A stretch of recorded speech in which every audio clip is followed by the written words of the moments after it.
Hola, salam Trivela.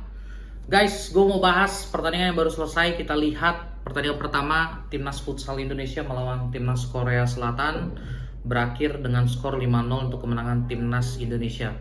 Jelas ini menjadi kabar baik buat kita para pecinta Timnas Indonesia terutama di futsal, bahwa memang hasil kemenangan ini itu bisa memuluskan langkah kita untuk masuk ke babak perempat final Piala Asia.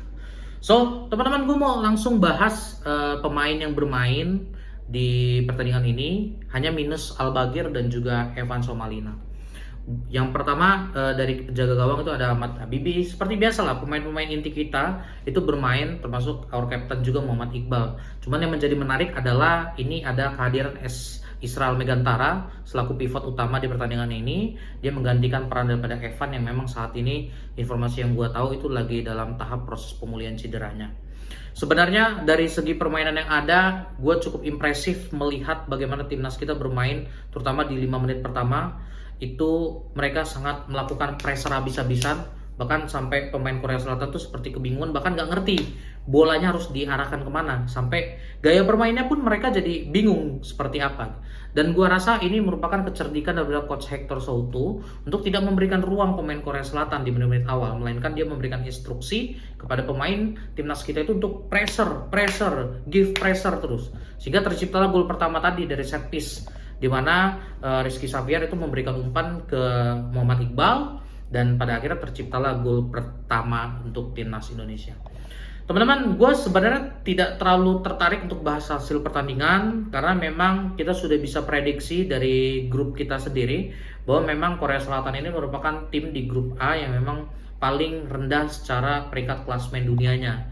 Itu dia peringkat 57, sedangkan Kyrgyzstan ada di peringkat 43 dan ada Irak di peringkat 37. Artinya memang di grup A ini Indonesia itu tim dengan peringkat dunia terbaik, itu saat ini ada di peringkat 24. So which is memang hasil ini memang sudah kita bisa prediksi bahwa timnas kita harusnya itu bisa mengoleksi 9 poin dari 3 penampilannya. Kenapa? Karena memang kita punya pengalaman baik melawan Iran maupun Kyrgyzstan, meskipun dalam tempo waktu yang cukup lama, itu memang kita punya hal atau pertandingan yang baik, kita pernah menang melawan kedua tim tersebut. Artinya menurut gue pribadi memang tidak ada hal yang mengkhawatirkan kalau selama pemain timnas kita itu bisa bermain, mendengarkan dan menerapkan apa yang menjadi instruksi daripada coach Hector.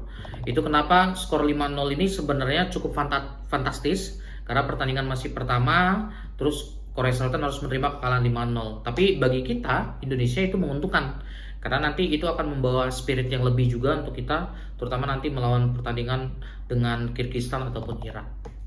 So, teman-teman, gue sebenarnya berharap timnas kita konsisten.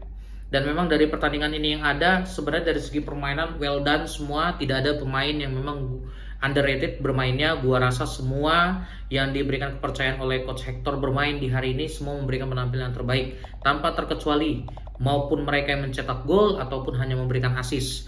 Gue puas dengan gaya bermainnya. Kredit kepada Muhammad Iqbal karena bisa menciptakan brace goal, dan ditambah kita nggak boleh lupa bahwa kiper kita Ahmad Habibi itu memang di pertandingan ini berhasil melakukan save beberapa kali. Meskipun save-nya terbilang gua rasa tidak cukup krusial karena memang tendangan-tendangan dari Korea Selatan cukup mengarah ke tengah saja, tidak membahayakan banget untuk Habibi.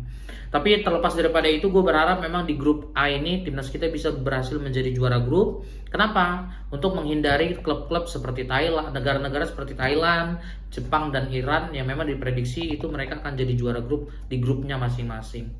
So semakin menarik nanti pertandingan melawan Kyrgyzstan di hari Kamis, kemudian di hari Sabtu nanti melawan Irak. Gue berharap memang kita semua selaku masyarakat terus berikan dukungan, karena tadi gue lihat di Stadion Indonesia Arena itu belum cukup penuh, mungkin karena memang ini weekdays, teman-teman ataupun kita masih banyak yang kerja. So kita berharap memang dukungan itu terus mengalir ke pemain timnas kita, berikan support yang lebih kepada mereka, karena memang mereka layak untuk mendapat dukungan daripada kita semua para pecinta sepak bola ataupun futsal di Indonesia.